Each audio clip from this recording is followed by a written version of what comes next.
Pirmas mažutėlis žingsnis Kauno savivaldybės ir vyriausybės santykiuose. Į priekį, valio. Gal ir ne visai čia mūsų naujosios vyriausybės nuopelnas. Apsaugok Dieve nuo karo, bado, maro ir socialdemokratų valdžioj. Kaip liūdna iš tiesų pakartoti tą frazę, ne viskas tvarkoj. Ar mes besuprantam, ką reiškia mūsų šaly melas? Ar mes besuprantam, ką mūsų šaly reiškia šmeižtas? Ar besuprantam, ką mūsų šaly reiškia, pavyzdžiui, persekiojimas už pažiūras? Kamai neturėtų vadovauti kultūros ministerijai. Teko irgi čia Gedimino prospektu einant sutikti Mūzą Rubackytę, kuri yra taip tokia gan taiklė citata mano galva išsakiusi, kad prancūzam kelia nuostabą kultūros bendruomenės protestas Lietuvoje, kad sako, kaip jūs čia protestuojat ne prieš mažas pensijas, o už kultūrą, už demokratiją. Tai žmonės iš esmės bijo reikšti savo pažiūras, bijo dalyvauti demokratiniuose procesuose, o tai reiškia bijo būti Lietuvos Respublikos piliečiai. Ir pas mus dingsta toksai bendras sutarimas, kas yra valstybės institucijos, kaip turėtų veikti mūsų valstybė. Bet, mėly politikai, tai geriau knygas skaitykit, ieškokit kažkokių įdomesnių epitetų, būdvardžių, išsireiškimų, o ne tiesiog šmeižkit, meluokit, pilkit purvą ir iš to kraukitės politinį kapitalą. Kokios valstybės klesti ir kokiose valstybėse yra geras gyvenimas? Iš principo žiūrint, tai yra demokratiškos valstybės, kuriuose veikia laisvoji rinka.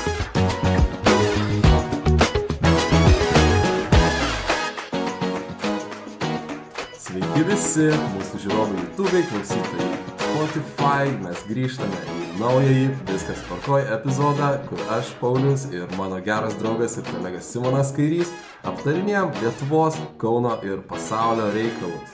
Sveikas, Simonai. Labas, Pauliau. Ar viskas tvarkoj? Panašu, kad šį kartą viskas tvarkoj ir galim mūsų tinklalaidę 5 epizodą pradėti tokia iškilmingesnė ir laimingesnė gaida. Taip, pagaliau Kaunas sulaukė valdžios dėmesio ir mūsų oranžinėme skaičiuotuve nebedegs nuliai.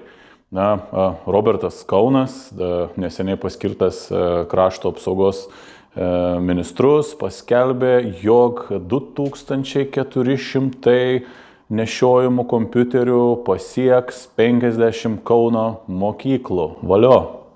Tikrai valio, bet aš truputį paguglinau ir pernai metais Delfyje radau straipsnį, kad 2024 Liepos mėnesį nacionalinė švietimo agentūra pasirašė sutartį dėl daugiau nei 14 000 kompiuterinės įrangos komplektų, kuri keliaus į Kauno mokyklas. Aš kažkaip galvoju, kad gal ir ne visai čia mūsų naujosios vyriausybės nuopelnas.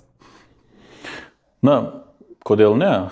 Mūsų vyriausybė mėgsta meluoti, mėgsta manipuliuoti ir čia, pasidžiaugiam, nors iškomunikuota bent jau yra žinia, kad, kažkas visgi tam Kaunui nukris iš valstybės, bet iš tikrųjų, kaip ir pats sakai, tai yra matyti senas projektas, dar praėjusios vyriausybės ir nepaisant to, kad mūsų oranžiniam skaičiuotuve gal, pavyks kažkaip konvertuoti, kiek tie kompiuteriai verti pinigų, kokia jų vertė ir tai bus, pirmas mažutėlis žingsnis Kauno savivaldybės ir vyriausybės santykiuose į priekį, nes kol kas tai buvo visiški nuliai, dabar jau šiek tiek galėsim tą įrašyti.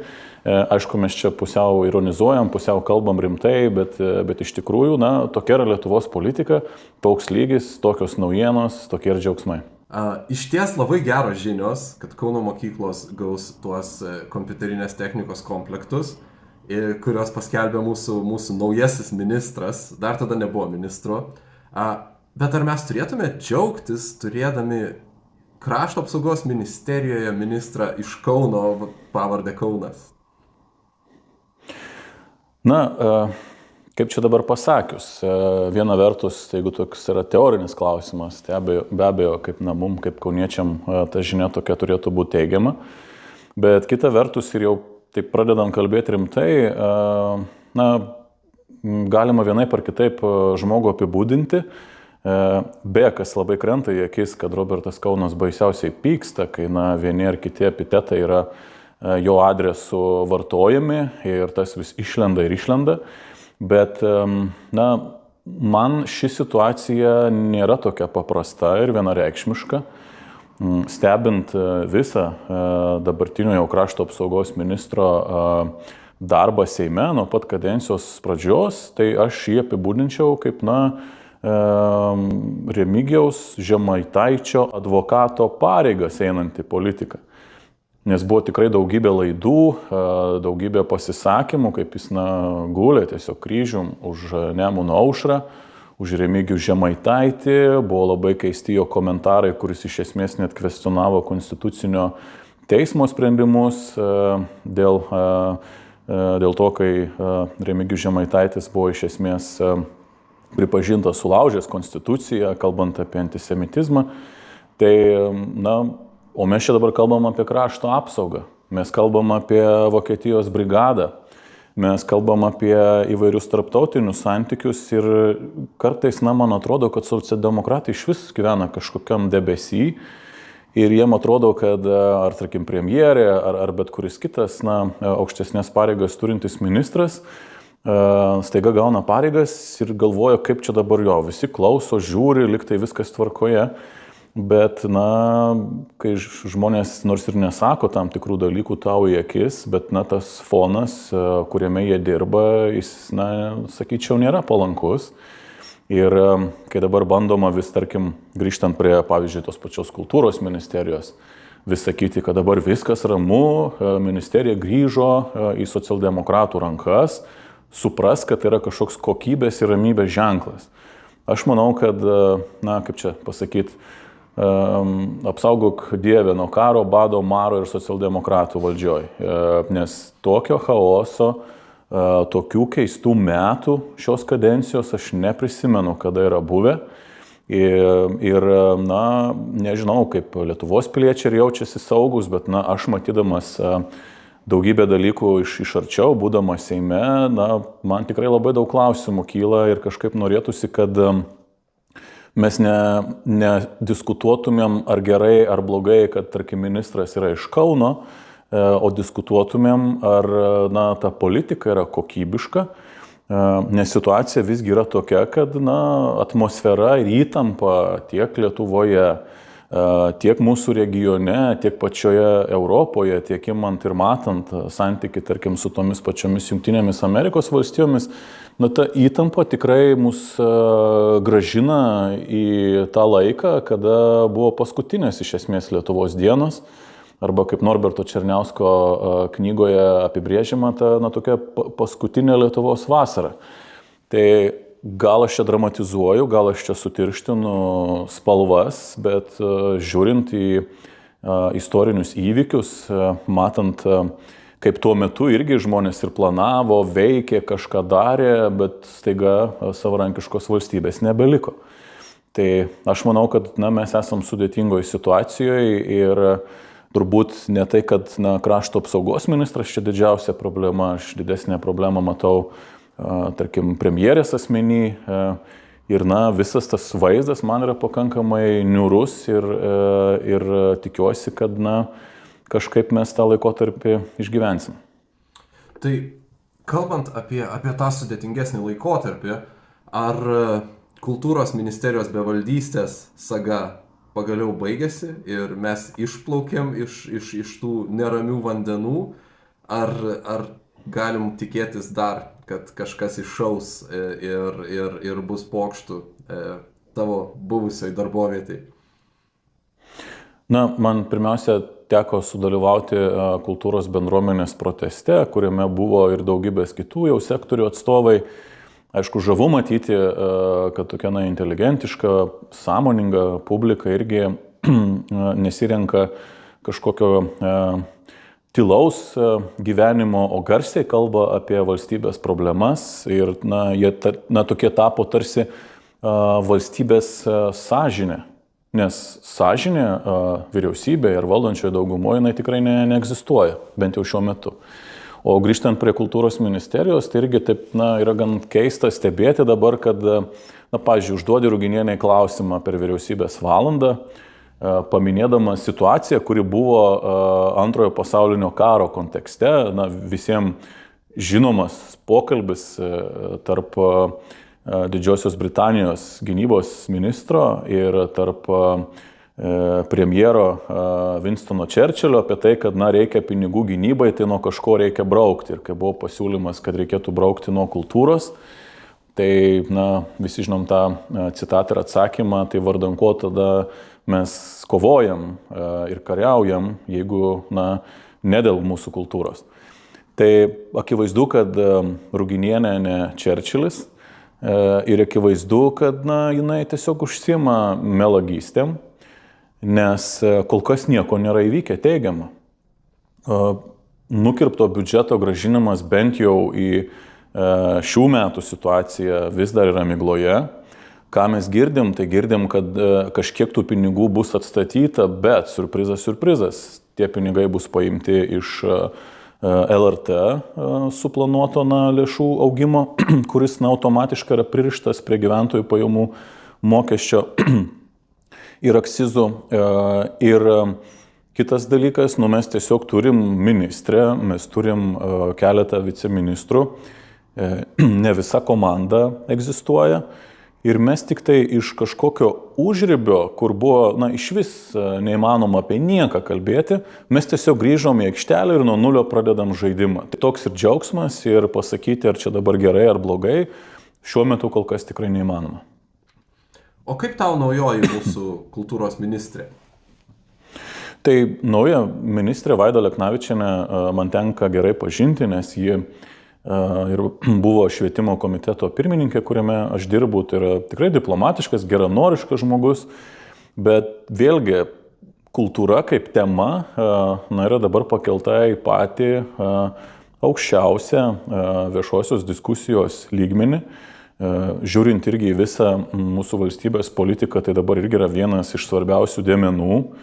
Ir čia aš manau, kad reikia aukščiausio kalibro politikų. Nežinau, tas toks pasakymas, kad dabar mes visi susėsim, kalbėsimės, labai gerai, kad tie procesai vyksta, svarbu vieni kitus išgirsti, tai vėlgi socdemai leidžia savo labai kalbėti avansu. Jie tą kalbėjo avansu po rinkimų, kalbėjo avansu ir žadėjo nebūtus dalykus iki biudžeto, biudžete viskas dar tik blogiau, dabar liktai žadama kažkaip grįžti atgal, bet turim naują ministrę, kuri nesitapatina su praėjusiu periodu, tai liktai vėl jinai gali kalbėti avansu, kaip čia viskas bus geriau, bet laikas parodys, nes kaip ir minėjau, kol kas mes tik tai grįžome į žaidimą aikštelę. Kaip liūdna iš tiesų pakartoti tą frazę "ne viskas tvarkoj". Kas nėra liūdna iš tikrųjų, tai Lietuvos kultūros bendruomenė. Nes tai yra žmonės, kurie susirinko, mobilizavosi atstovėti už savo vertybės. Ne už kažkokius tai pinigus, ne už asignavimus, bet konkrečiai už vertybinę poziciją, kad, aš atsiprašau už savo išsireiškimą, kad chamai neturėtų vadovauti kultūros ministerijai. Sakykim taip. Bet čia yra ir kitas niuansas, nes mes pasaulyje ir ypač Europoje, tarp demokratinių valstybių, mes matome tokį kaip ir slydimą atgal nuo demokratijos. Ir dabartinė vyriausybė dėja, kas yra labai ne viskas tvarkoj, panašu, kad dalyvauja tam pačiam procese, kuriame jie stoja į vienas gretas kartu su vokiečių AfD, Alternative für Deutschland, su Lenkų konfederacija, su Marie Le Pen, nes visos tos politinės organizacijos, jos yra pasiryžę kautis su žiniasklaida, nepriklausoma žiniasklaida, kaltindami ją visokiais nebūtais ir gal ir būtais dalykais, nes tobulų dalykų nėra, bet jie bando paminti tą nepriklausomą žurnalistiką, apsimesdami, kad ta žurnalistika tarnauja kažkokiam tai stebuklingam, magiškam establishmentui ir panašiai, nors iš tikrųjų tai yra kaip ir saugiklis mūsų demokratijos. Simonai, kaip tau atrodo, ar mes rasim būdą, kaip sustabdyti tą tokį slydimą tolyn nuo demokratijos Lietuvoje? Na, pirmiausia, tai aš labai džiaugiuosi, kad būtent kultūros bendruomenė yra labai aktyvi. Būtų įdomu irgi matant ir kitas šalis, irgi matyti kultūros bendruomenę aktyvę, kuri bandytų gražinti jų valstybių visuomenės į tam tikrus procesus, kurie būtų labiau demokratiški ar bent jau garantuotų kažkokį grįžimą į kažkokį status quo, nes mes iš jo gan sėkmingai judam tolyn. Ir daugybę šalių čia galima paminėti, kur tie procesai tikrai atrodo, mano galva, pavojingi. Buitiškai, nes moksliškai tokio termino nėra apibriežto, bet tokia politinė buitinė kalba, gal aš sakyčiau, tas terminas tebūnie urbanizacija. Urbanizacija, kuri irgi reiškiasi labai aiškiais algoritmais, tiek žiūrint į tarptautinę politiką, tiek į vidaus. Aišku, skirtumai egzistuoja tarp valstybių ir jų problemų, nes tarkim, teko irgi čia Gedimino prospektu einant sutikti Mūzą Rubackytę, kuri yra taip tokia gan taiklė citatą mano galva išsakiusi, kad prancūzam kelia nuostabą kultūros bendruomenės protestas Lietuvoje, kad sako, kaip jūs čia protestuojat ne prieš mažas pensijas, o už kultūrą, už demokratiją. Tai yra iš tikrųjų labai stipri žinutė einanti iš Lietuvos. Ir aš manau, kad protingi politikai net galėtų tą dar labiau eksportuoti, rodant, kad Lietuva būdi demokratijos sargyboje, būdama ES nare, Europos dalimi. Nes iš tikrųjų tokius kultūrininkų judėjimus labiau matom kokioj, pavyzdžiui, Slovakijoje, kur jau ten berods kokie geri metai, kaip irgi įvairiausių akcijų imasi kultūros žmonės, bet jie jau imasi, kai jau šaukštai iš esmės po pietų, aš labai linkiu stiprybės kovojant ir visgi gražinant šalį į tokį demokratiškesnį kelią, bet visgi, man atrodo, Lietuvoje gan unikali situacija. Ir žiūrint visus ekonominius parametrus, žiūrint visą iš principo situaciją Lietuvoje ir lyginant su kaimynėm ES kontekste ir įvertindami, kad iš esmės mes gyvenam ir egzistuojam praktiškai pafrontiai, Lietuvos situacija yra labai gera. Ekonomikos augimas tebesitęsia, įvairūs irgi kiti rodikliai yra puikūs, aišku, kažkiek jie dabar natūralu, kad sviruos ar stos, ar kris truputį į apačią, nes nerealu tokioje situacijoje išlaikyti tokį tempą, bet iš principo mūsų problemom labai toli iki, pavyzdžiui, Prancūzijos problemų. Tikrai labai toli. Ir aš labai tikiu, kad tas kultūros bendruomenės protestas būrė iš esmės ne tą inteligentiškąją dalį. Aš labai tikiu, kad jų žinia prasiskverbs ir kur kas giliau ir plačiau.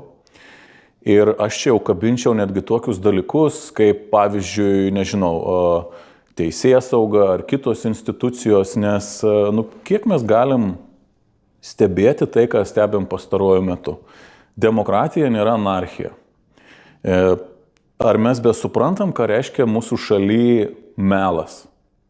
Ar mes besuprantam, ką mūsų šaly reiškia šmeižtas?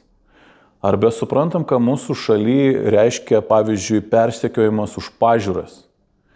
Visus tos dalykus labai puikiai parodo Žemaitaičio retorika, Nemuno aušros laikysena, išpoliai prieš vieną ar kitą instituciją, prieš vieną ar kitą sektorių. Tai yra akivaizdus normų paminimas ir mes tai kažkaip normalizuojam, nes sakom, čia yra demokratija, žmonės jos rinko, tai mes turim tą toleruoti.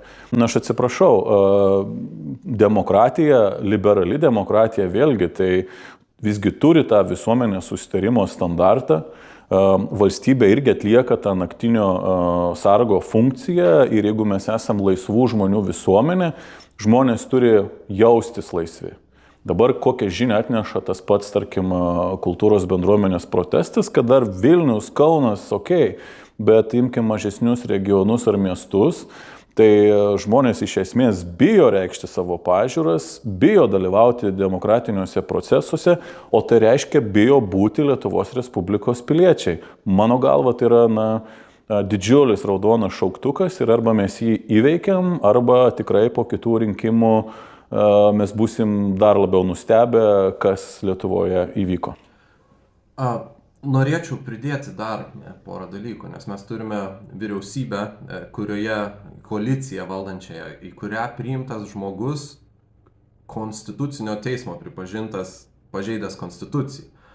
Ir mes turėsime berods generalinę prokurorę iš naujo skirti, ar neklystu dėl šito. Ir kiek supratau, žmonės, kurie įsivėlė į čekučių skandalus, labai aktyviai stengiasi padaryti, kad tas žmogus, kuris juos persekiojo teisinio proceso būdu, neliktų toj pačioj pozicijoje, vien dėl to, kad jie prisidirbo. Ir galvojant apie tokį dalyką, aš vis grįžtu į Lenkiją, vienu žodžiu, į mano naujuosius namus, pavadinkim šitaip, kur Lenkijoje per dvi įstatymo ir teisingumo, dar žinoma kaip PiS, kadencijas valdžia taip sugadino teisinę sistemą, kad jau einant į pabaigą dabartiniai Donaldo Tusko kadencijai, nėra kaip ir konsensuso, kas yra teisėtas aukščiausiasis tribunolas. Tai čia kaip konstitucinis Lietuvos teismas. Tai mes turėjom praktiškai visą kadenciją opozicijos, kuri bandė sutvarkyti šitą problemą, bet paskutiniu metu šią vasarą išrinktas Karolis Navrockis iš PiS kaip ir sąjungininkas. Ir panašu, kad dabartinė vyriausybė irgi neturi labai didelių šansų būti perrinkta ir mes vėl gali būti, kad matysim Kačinskio PiS grįžtant į valdžią, o konstitucinio tribunolo klausimas vis dar kabo, kai pusė šalies laiko jį teisėtų, o kita pusė dėl visokių tarkim, machinacijų per PiS kadenciją, kaip ir laiko jį neteisėtą. Ir praėjusią kadenciją ES net ėmėsi sankcijų prieš Lenkiją dėl to, kad jų teisinė sistema kaip ir neveikia.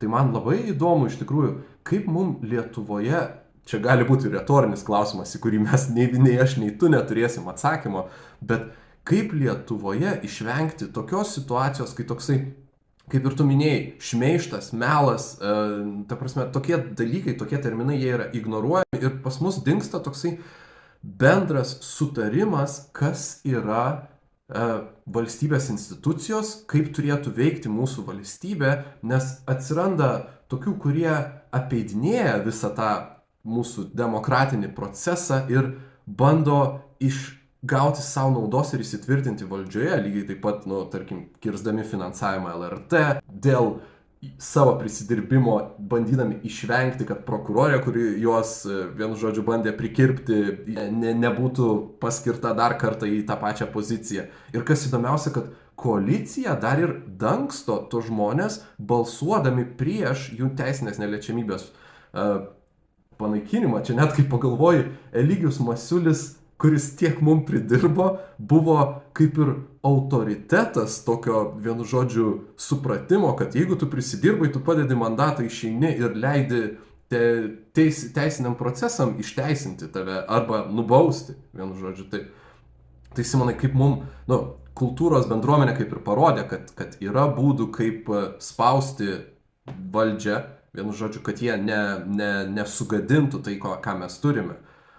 Bet man atrodo, kad mums reikės daugiau negu kultūros bendruomenės išsaugoti tas institucijas. Žurnalistų dar nematėm protestuojančių kaip žurnalistų, bet gali būti, kad ir tokie dalykai gali atsitikti, ar ne taip? Kultūros bendruomenės protestos yra tikrai ir žurnalistų, ir daugybė kitų sektorių atstovų, nuo švietimo bendruomenės, sporto, žemės ūkio ir panašiai. Tai jie dėl to ir keliamas tas klausimas, kuris vieniem patinka, kitiem nepatinka, vieni bando tai kažkaip šaržuoti, bet kai yra sakoma, kad tas jau judėjimas jis perauga į tokį pilietinį veikimą. Ir čia labai irgi yra juokinga stebėti politikų interpretacijas, kad dabar viskas eis visi čia rinkimus, tie kultūrininkai, kurs partija eis į rinkimus. Tai irgi yra dėmės užmetimas, menkinant protestus, menkinant demokratinius procesus. Taip ir veikia šitas mechanizmas. Urbanizacijos vadovėlio iškarpos tiesiogiai naudojamos šitose dalykuose. Dabar taip, dėl generalinės prokurorės kitos kadencijos čia bus labai įdomu stebėti, kaip elgsis Seimo nariai, taip aktyviai gynė ypač socialdemokratai, aušriečiai savo narius nuo prokuratūros, uždėdami arba tiksliau išlaikydami neliečiamybę jiems visai kadencijai iš esmės. Ir bus tikrai įdomu šį procesą stebėti, kiek aš suprantu, prezidentas tikrai teiks, o ponia Grunskienė tikrai norės būti teikiama. Ir čia, aišku, yra, sakyčiau, įdomi situacija dėl tų visų čekiukų, kaip viskas klostytis, bet kita vertus man yra įdomiau, o kaip pati prokuratūra, kaip stebi tos pokyčius, ar ji identifikuoja tą būtent slenkančią urbanizaciją jau Lietuvoje labai aiškiai. Ar tie institutai, aš pats, tarkim, turiu dabar vieną ginčą ir manau, kad iki paskutinių instancijų vis ginčysiu, kaip šmeištą mano atžvilgiu, nes kol kas vis gaunu atmetimą, nes neva tai šmeištas, tai gali būti kaip ir nuomonė ir panašiai, bet politikai, kai kurie, pabrėšiu, politikai sąmoningai šitas savokas naudoja ir vėliau viską populiarina savo auditorijose, susilaukia ten dešimtus tūkstančių įvairiausių reakcijų ir panašiai, tai mano galva ant melo ir šmeišto neturėtų kažkoks populiarumas augti ir dėja Lietuvoje mes matome atvirkštinį procesą. Tai aš suprantu, kad politiniam žaidime tarp politikų turi būti laisvė diskusijai, argumentams, įvairiems palyginimams ir panašiai, bet mėly politikai, tai geriau knygas skaitykit, ieškokit kažkokių įdomesnių epitetų, būdvardžių, išsireiškimų, o ne tiesiog šmeiškit, meluokit, pilkit purvą ir iš to kraukitės politinį kapitalą. Tai nėra Lietuvos kelias, negali būti toks Lietuvos kelias.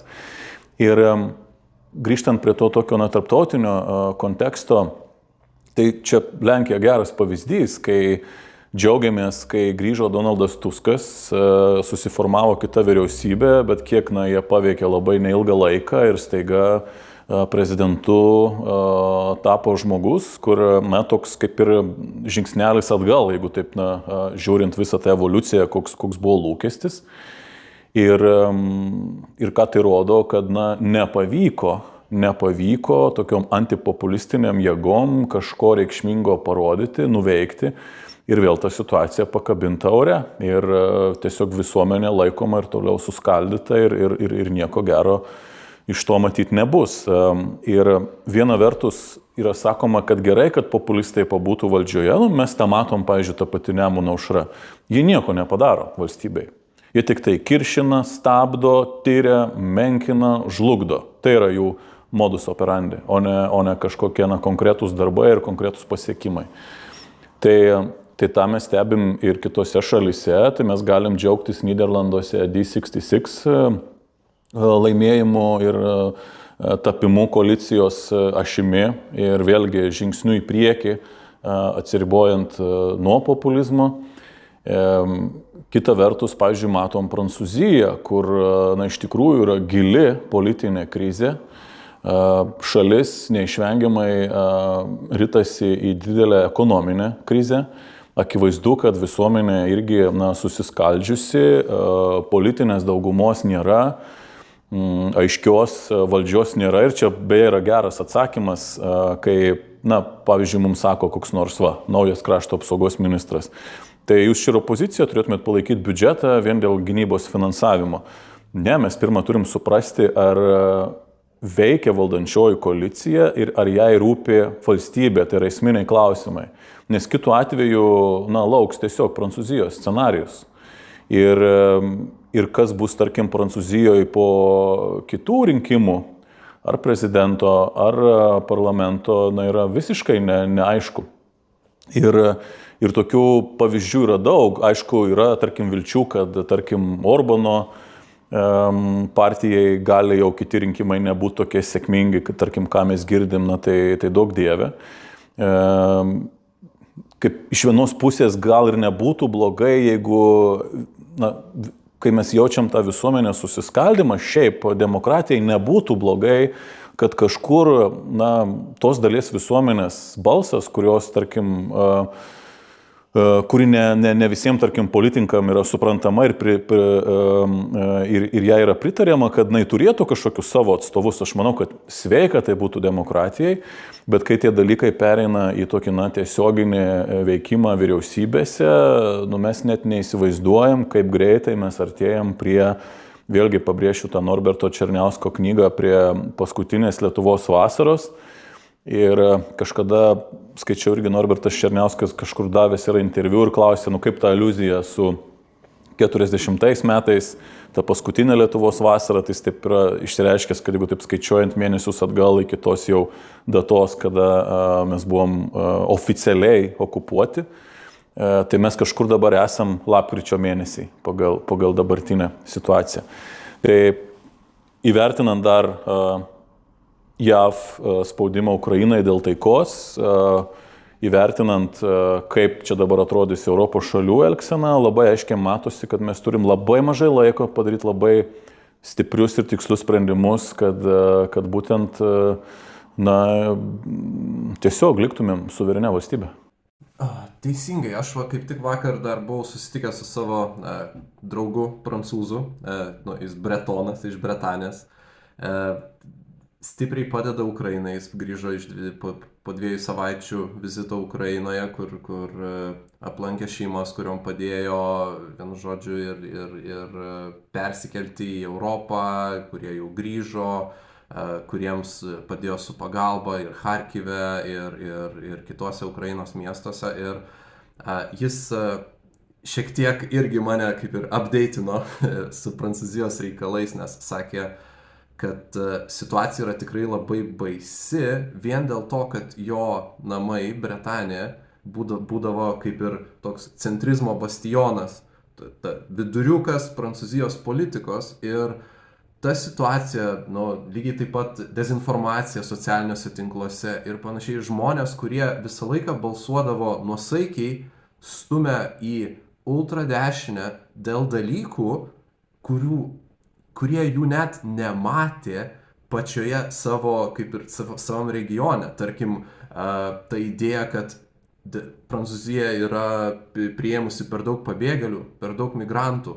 Ta prasme, žmonės, kurie gyvena Bretanėje, tų migrantų niekada nematė. Net pati problema nėra apie migrantus. Tai jis, kaip sakėme, mes turime problemą ne su migrantais, bet su Prancūzijos piliečiais, kurie paprasčiausiai neturi galimybių gauti darbą. Jie patys yra, sakykime taip, nėra taip, kad jie prancūzų kilmės, nes jų seneliai atvažiavo į Prancūziją iš Prancūzijos kolonijų ir panašiai. Tai yra socialinė problema didžiuosiuose miestuose pagrinde, bet ne tose regionuose, bet kažkaip ta isterija, sako, jis nusirita ir, aišku, nevengia dalies kalties ir Rusijos dezinformacijai, tokiai amplifyinamai, didinamai, vienu žodžiu, siejamai skirti kalties, kad žmonės tiesiog atsiduria tokioj socialiniuose burbuluose, kur pradeda alternatyvi realybė susidaryti ir tie, kurie net neturi prieimo prie tų problemų, jie kažkodėl pradeda galvoti, kad tos problemos egzistuoja ir jos yra labai didelės.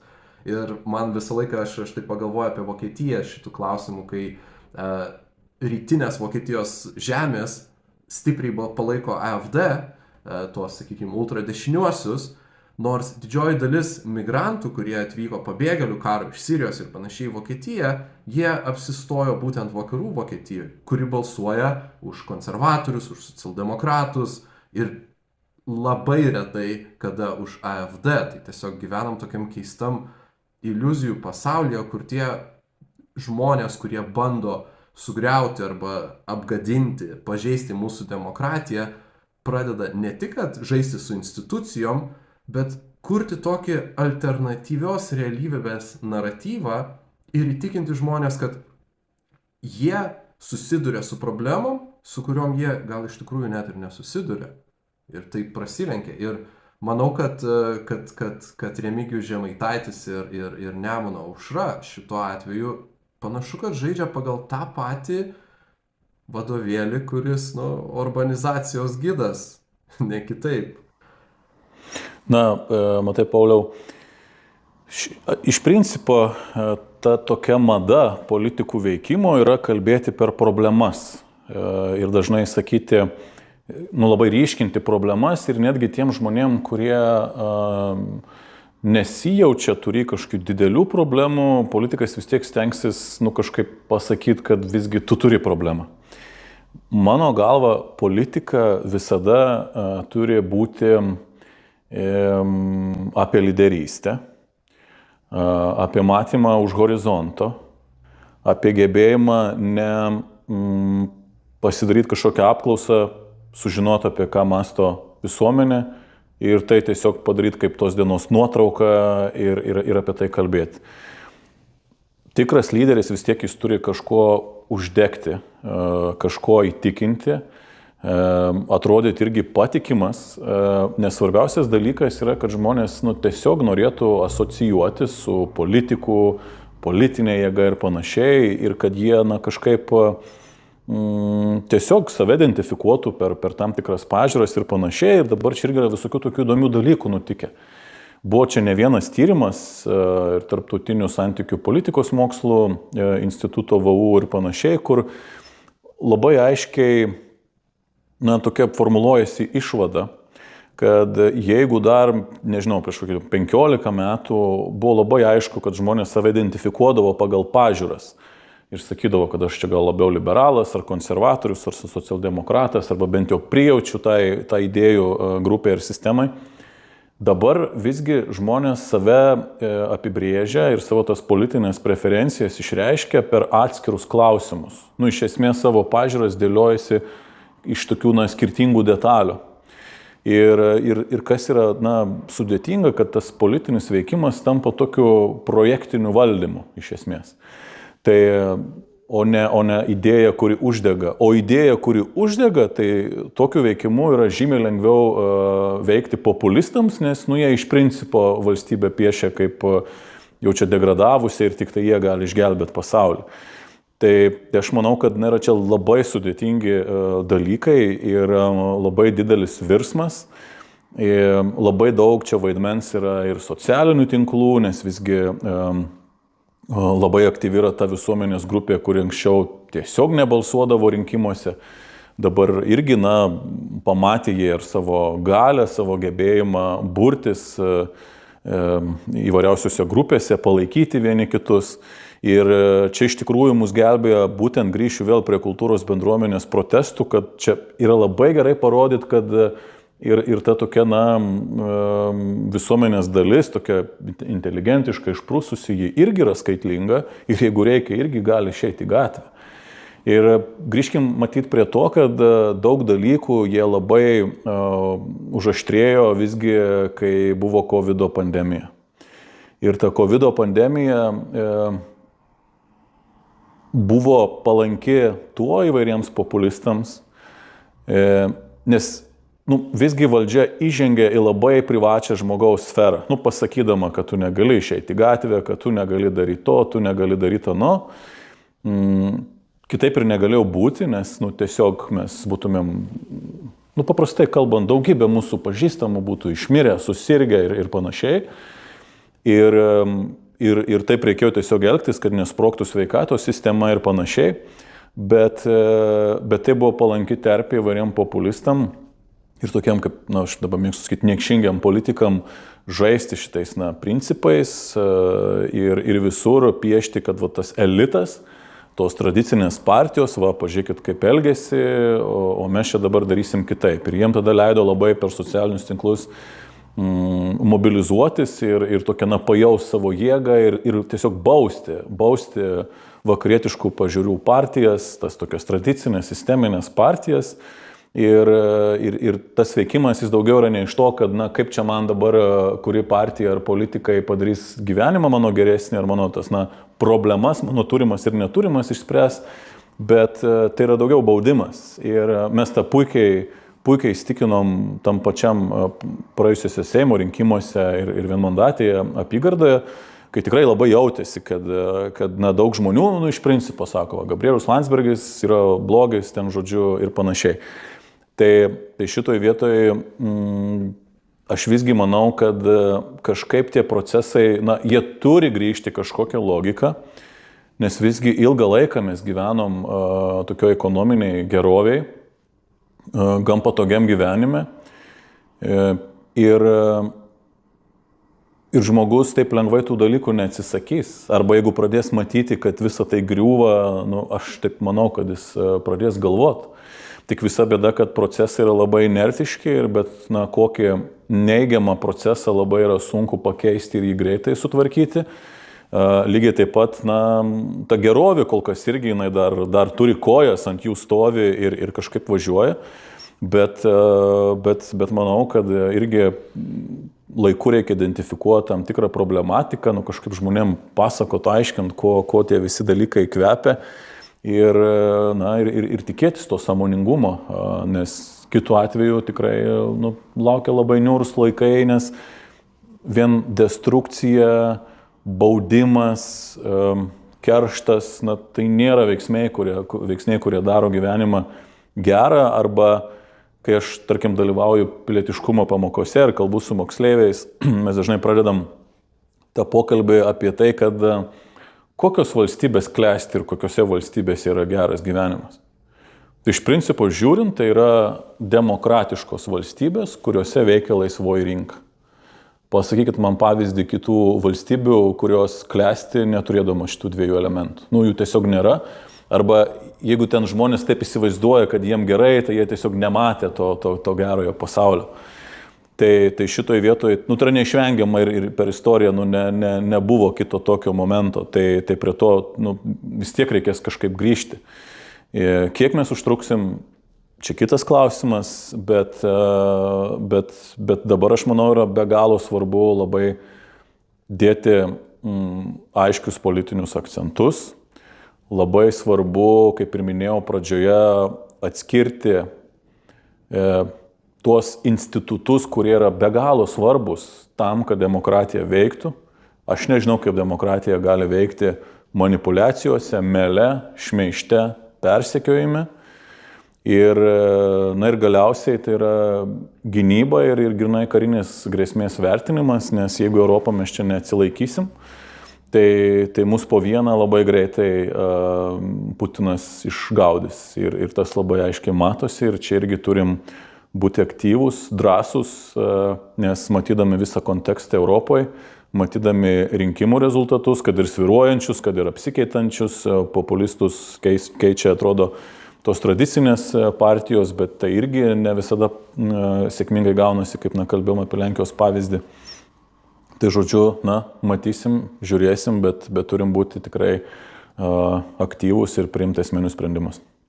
Tai taip išeina, kad ne viskas tvarkoj su to mūsų demokratija, bet aš noriu pridėti vieną gerą tokią citatą. Nes manęs tas draugas prancūzas paklausė, sako, Pauliau, kaip pas jūs Lietuvoje? Ir aš pagalvojau apie Žemaitaitį ir prisiminiau, man atrodo, pačioj Ukrainos karo pradžioj tarp ukrainiečių buvo toksai juokelis, kad mums taip pasisekė, nes rusai yra taip apgailėtinai kvaili. Ir aš papasakau, aišku, apie tai, kaip Žemaitaitis 5 ryto laukia Turkish Airlines skrydžio pasimatyti su Musku, apie tai, kaip pas Janutienę jis sėdėjo laidoje ir gavęs e-mailą, kuriame CC buvo pridėta kažkas iš DOGE, Department of Government Efficiency, berods tai buvo Musko, vienu žodžiu, kad jie imsis veiksmų prieš jo šmeižėjus, skemerius. Ir ir apie Mulkio apdovanojimą, kurį atsiėmė iš LRT laidos, kuri nebeegzistuoja. Tai mums sekasi, kad mūsų griovėjai iš tikrųjų yra tokie nekompetitingi ir geresnio žodžio tikriausiai nerasim, kvaili.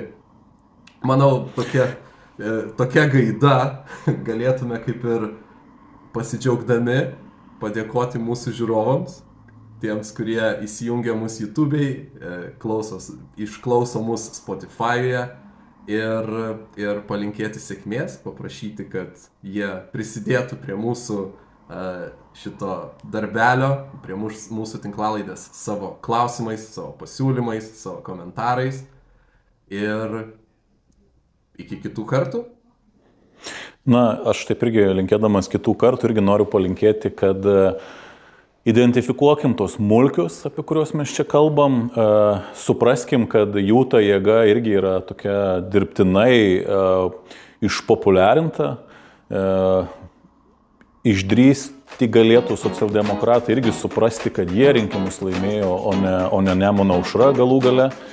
Ir visgi, tikėkimės, daug mulkių keliais vis tiek jau neras. Turbūt tokia sena patarlė, bet akivaizdu, kad lengva nebus. Ir šiandien kaip niekada reikia ir visų piliečių įsitraukimo. Tai kažkaip supraskim problematiką ir visi kartu drauge pasistengim, kad ir mūsų vaikai ir anūkai gyventų laisvoje, demokratiškoje Lietuvoje dar daug metų priekį. Ačiū ir iki. Iki.